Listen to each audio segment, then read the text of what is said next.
Miss Malik, यहाँ सभी का समय कीमती है, इसलिए सीधे मुद्दे पर आते हैं। हम जानते हैं कि आपके हाथ कुछ ऐसे तथ्य लगे हैं जो इस केस को सीधे किसी टीचर स्कैम से जोड़ता है। Teacher scam? सर, आपके सामने जीता जागता टीचर स्कैम बैठा है। अपर्णा बंसल, जो एक ही समय पे 40 अलग अलग स्कूल में जॉब कर रही है सर। पूरे देश को चूना लगा रही है, वो भी करोड़ों का। शिक्षा के नाम पर इतना बड़ा धांधली चला रही है। बहुत बहुत बहुत धन्यवाद सर आपका, आपने हमें यहाँ बुलाया और इन्हें हमारे हवाले किया। बिल्कुल लेकर जाते हैं और कार्रवाई करते हैं आगे का। करिश्मा सिंह,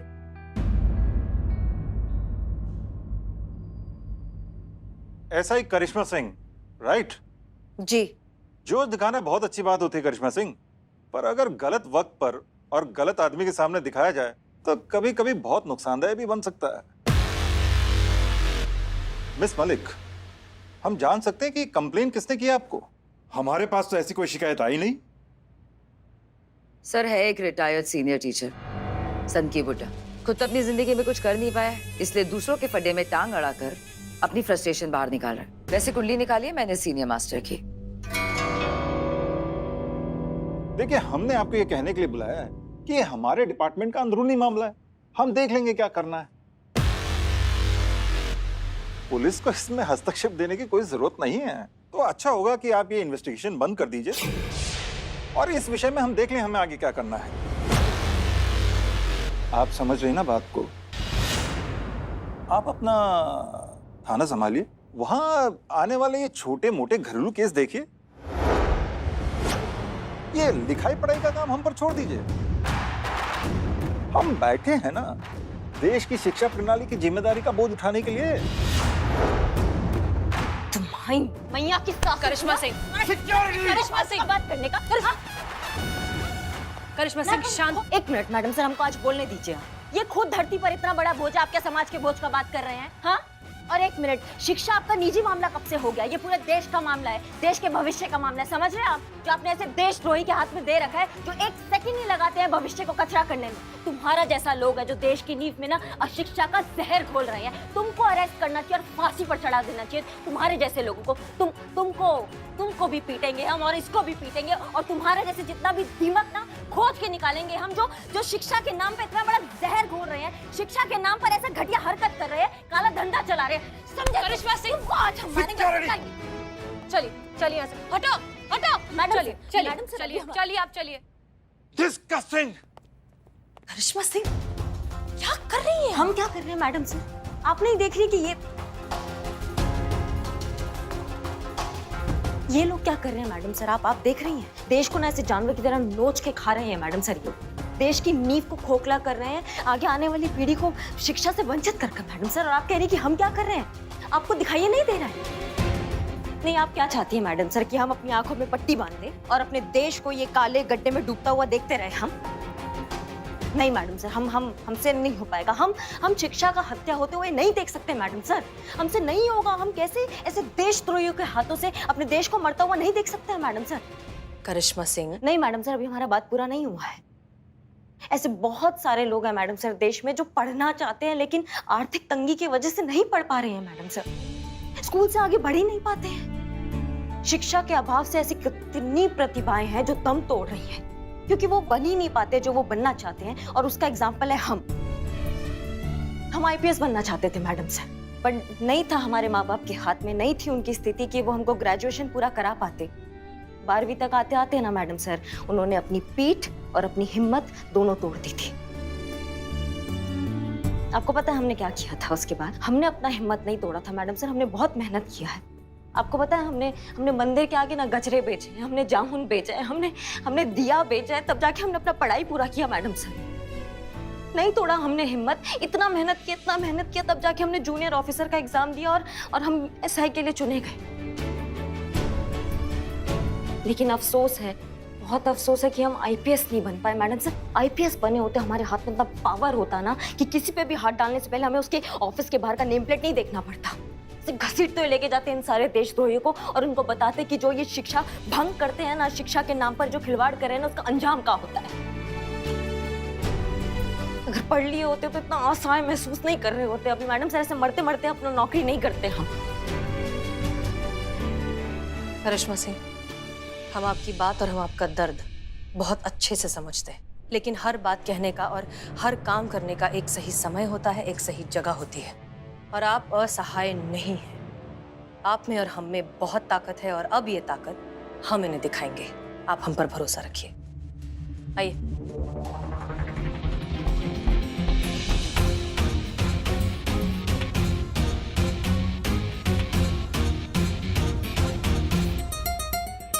देखिए, अगर आप माफी मांगने आए हैं तो बिल्कुल नहीं, हम सिर्फ आपको ये बताने आए हैं कि इन्वेस्टिगेशन शुरू हो चुकी है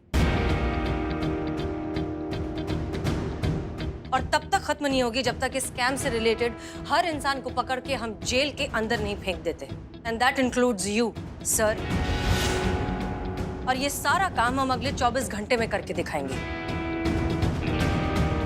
अब हम इस ऑफिस में तभी आएंगे जब हम आपको अरेस्ट करने आएंगे।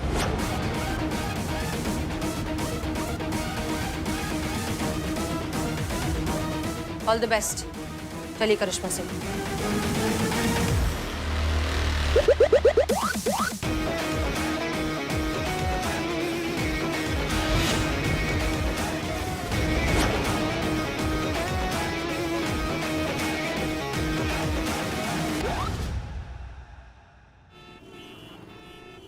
जब भी हमें समय मिलता है हम यहाँ आ जाते हैं। यहाँ आकर हमें बहुत अच्छा लगता है। आज जो भी है जैसे भी है, ऐसी एक स्कूल की वजह से तो हर महीने हमारी तनख्वाह में से थोड़ा सा राशि स्कूल में दे देते हैं। मतलब हमारे स्तर पर जितना हो सकता है हमसे हम कर देते हैं। हाँ, ठीक है। आपको पता चल गया कि हमारा तनख्वाह पूरा घर का ही नहीं आता है, क्या उस वेतन का एक हिस्सा स्कूल में आता है। क्या करेंगे आप? लल्ला को बता देंगे, हमारा झगड़ा करवा देंगे। लल्ला को कह देंगे कि हम जो है पैसे उड़ाते हैं बाहर। देखा, ये है हमारी बहू रानी। हम हमेशा कहते थे कि हमारी जान से प्यारी ये बहू रानी है। क्यों संतू? नहीं तो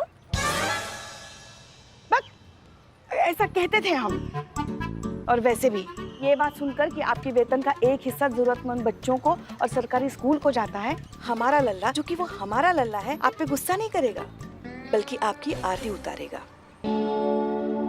क्या बात है पुष्पा जी, इतना प्यार का बारिश आज हम पर। हाँ, अब क्या ही करे, आपने काम ही तो ऐसा किया है। अब तो हम शिव जी से जिद भी करेंगे कि हर जन्म में आप ही हमारी बहू रानी बनेंगी। हाँ, पक्का? पक्का। क्योंकि स्कूल जो है ना, स्कूल हमारे लिए भी बहुत अहमियत रखता है। बड़ी खूबसूरत यादें जुड़ी हैं हमारी स्कूल से।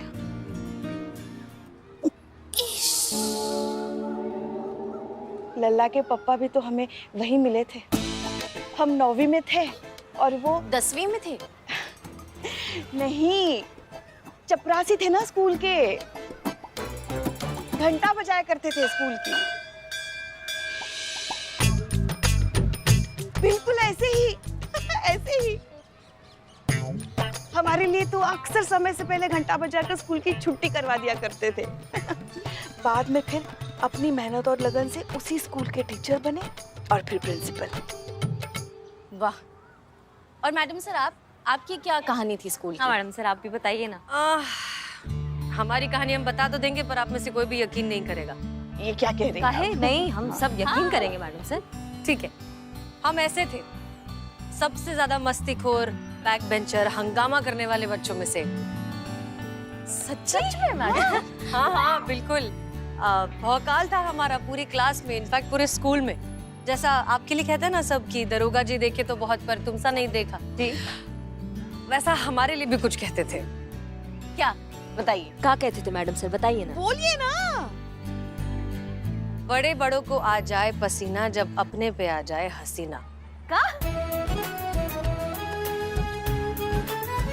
सच्ची मैडम सर? नहीं मैडम सर, ऐसे सच में बोलते थे? मुझ में। तो फिर ये ऐसा बदलाव कैसे आया? हाँ बताइए मैडम सर। मतलब हमारे अब्बू की वजह से। उन्होंने हमें समझाया कि असली ताकत कभी भी यहाँ नहीं होती, यहाँ होती है। वो कहते थे कि कोई भी मुश्किल कभी अकेले नहीं आती, हमेशा अपना हल साथ में लेकर आती है, बस उसे समझने की देरी है। और हाँ, सबसे बड़ी बात ये कि हर चीज का इलाज है जज्बात, क्योंकि हर उलझन होती भी तो कहीं ना कहीं जज्बात की वजह से ही है ना। खैर, ये तो थी हमारी स्कूल लाइफ। संतोष शर्मा, आपकी स्कूल लाइफ कैसी थी? पापा पढ़ाई के खिलाफ थे और मुझे पढ़ना था। तो चुपके से मैंने पड़ोस वाले चाचा जो है उनकी मदद से स्कूल में एडमिशन लिया और बिना किसी को बताए छुप छुप के कई दिनों तक स्कूल जाती गई, क्योंकि एक बात मैडम सर बहुत अच्छे से समझ गई थी कि लाइफ में अगर कुछ बड़ा करना है, बड़ा बनना है, तो एजुकेशन बहुत इम्पोर्टेंट है। फिर एक दिन पकड़ी गई, पढ़ाई बंद हो गई। हाँ, लेकिन मैंने हार नहीं मानी। तो मैं एक दिन पापा की आधी बोतल चढ़ाकर रस्सी पकड़कर कुएं में लटक गई और उनको 2 ऑप्शन दिए कि या तो आप मुझे स्कूल में जाने की परमिशन दे दो या तो फिर ऊपर जाने की परमिशन दे दो। संतू, वाह! पापा मान गए और अभी मैं आपके सामने। बहुत बढ़िया। यही होना चाहिए हमारे देश का आने वाला कल। शिक्षित, आत्मनिर्भर, आत्मविश्वास से लबरेज हम सबका आने वाला कल, हमारा भारत।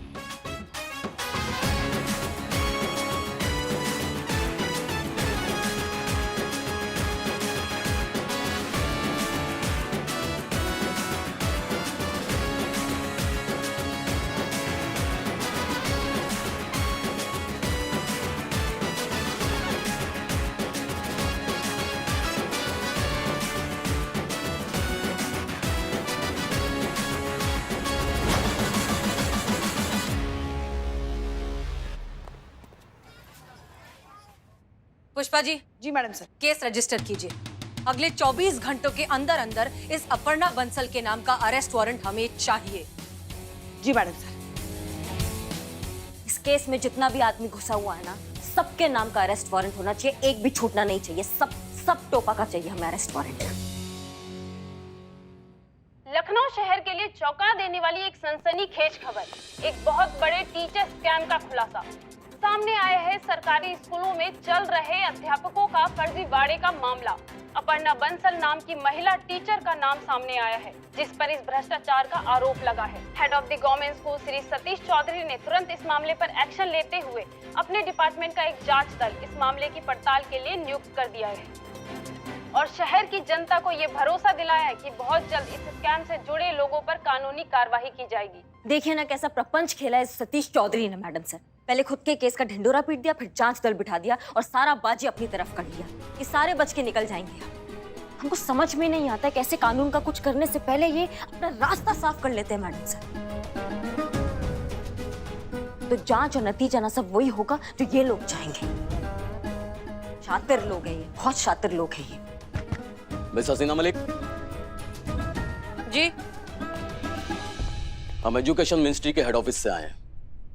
अब से ये प्रियाली सिंह का जो भी केस है हमारी एजुकेशन डिपार्टमेंट की इंटरनल टीम करेगी, आप नहीं। ये देखिए हमारे पास ऑर्डर भी है, पढ़ लीजिए।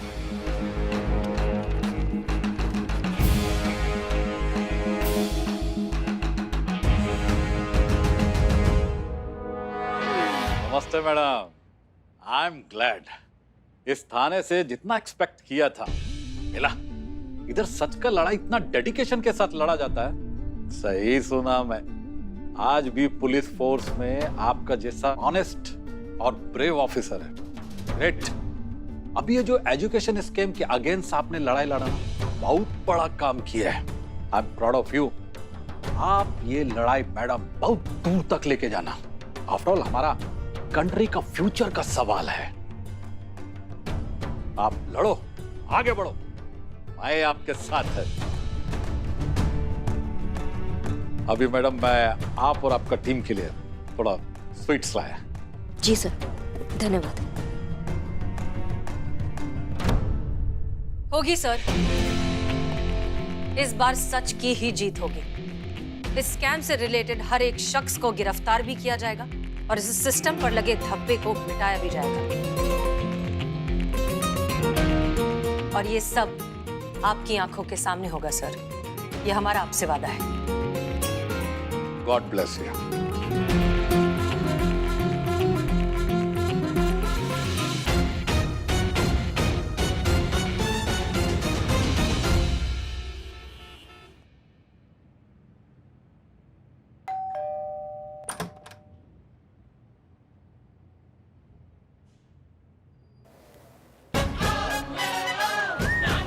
जी कहिए।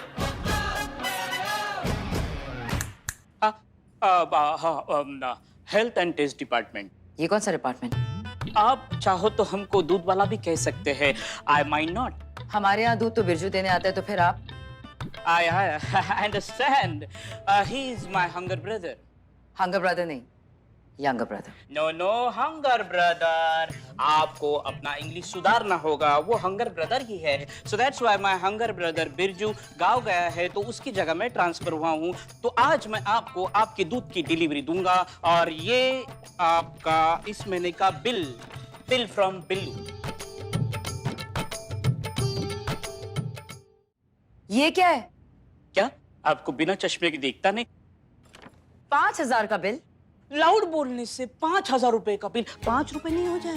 पर हमारे यहाँ हर महीने 2,500 का दूध आता है, तो फिर ये बिल गलत है। ये नो नो नो, बिल्लू का बिल और दिल कभी गलत नहीं हो सकते। बिल मैथ से बनता है, दिल से नहीं।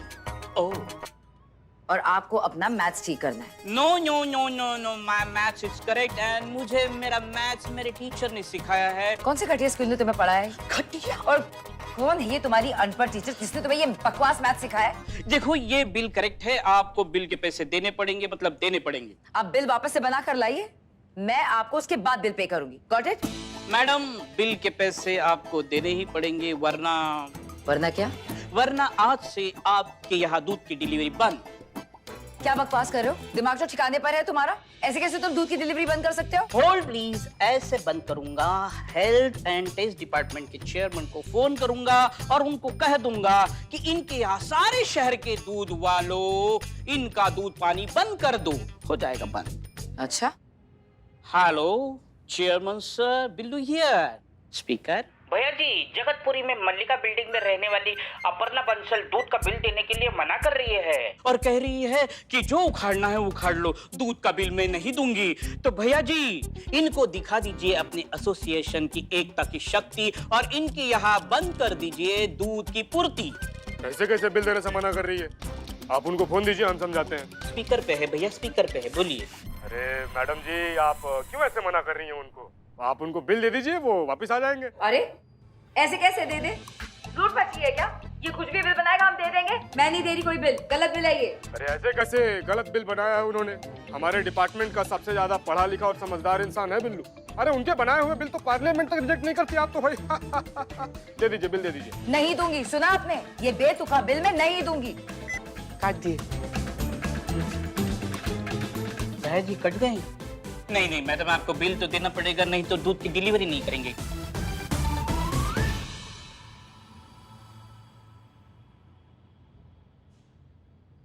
मैडम,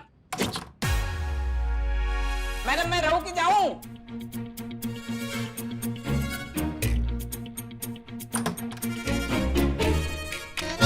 छोड़ूंगी नहीं तुम्हें मैं।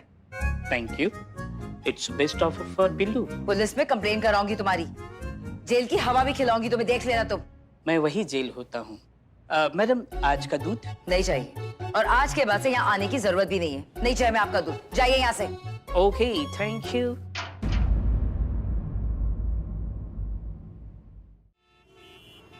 कौन है वो घटिया टेक्नीशियन जिसने मेरा लैपटॉप रिपेयर किया है? अरे मैडम, मैं बदनाम, आपका लैपटॉप मैंने ही रिपेयर किया था। अच्छा, तो लोगों का लैपटॉप खराब करने के लिए आप पहले से ही बदनाम है। अरे नहीं मैडम, मेरा नाम बदनाम है। अब ऐसा घटिया काम करोगे तो नाम बदनाम होगा ही ना। ओए, ओए, ओए। अरे मैडम, मेरा नाम बदनाम है। जैसा आपका नाम अपर्णा है ना, वैसा मेरा नाम बदनाम है। तुम्हें कैसे पता कि मेरा नाम अपर्णा है? अरे मैडम, जब आप लैपटॉप रिपेयर करने आई थी ना, तब आपने नाम लिखवाया था। वो सब तो ठीक है, पहले मुझे ये बताओ कि तुमने मेरे लैपटॉप के साथ क्या किया? उसे रिपेयर किया या खराब किया है? हर 5 मिनट में चलते चलते हैंग हो जाता है या तो बंद हो जाता है। अरे मैडम, चेक करता हूँ, लाइए। चेक करने की कोई जरूरत नहीं है, मैंने अपनी कंपनी की इंजीनियर से चेक करवाया है और उसने बताया कि लैपटॉप में एक बहुत ही इंपॉर्टेंट पार्ट होता है जिसे निकाल लिया गया है, जिसकी वजह से लैपटॉप काम नहीं कर रहा है। ये तो सरासर इल्जाम है मैडम। या तो तुम एक नंबर के फ्रॉड हो या तो बहुत ही घटिया टेक्नीशियन हो जिसे ये नहीं पता कि लैपटॉप में इंपॉर्टेंट पार्ट क्या होता है। ये तो इज्जत पे बात आ गई, वो भी अन्ना की इज्जत पे है। अभी देखा था मैडम।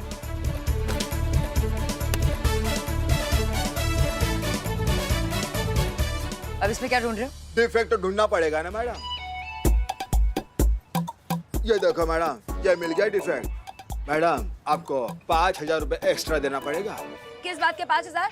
हाँ, गलती तुमने की है ना, तो गलती भी तुम सुधार कर दोगे। मैडम मशीन है मशीन, कोटेशन देकर थोड़ी खराब होती है। कहाँ है तुम्हारा मालिक? बुलाओ अपने मालिक को। मैडम मालिक नहीं है। मालिक नहीं है, फोन तो है, फोन लगा कर दो। 1 2 3।